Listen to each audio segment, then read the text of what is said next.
Hello everybody, and thanks again for following along. So we're in phase 2. We're already setting tile now. We've got our scratch coat on. Everything's nice and level and pretty for us to set tile on. And as you can see here, I've already got my first course ran right here. And as you can see here, we're doing a brick pattern. This is what the customer wanted. So we're just doing an offset here on this 6x6 tile. So all we have to do is center this wall so we'll get even cuts out. So you want to measure the distance from one side of the wall to the other and then get a center mark with a level and then put your level there and draw your line straight up and down. That's going to be your midway point.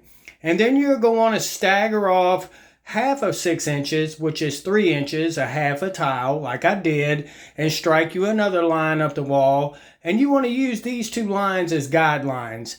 Stay on these lines as you tile, and everything will come out neat and even.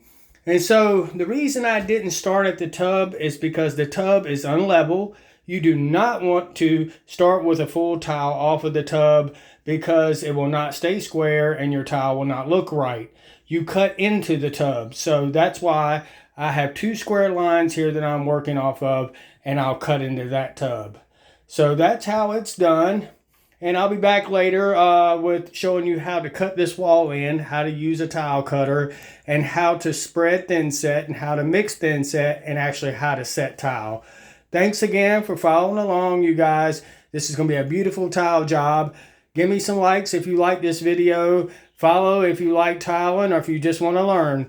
Thanks again. If you have any comments or any questions, please feel free to drop them by and I'll answer them as soon as I can. Thank you and have a wonderful day, everybody. Bye now.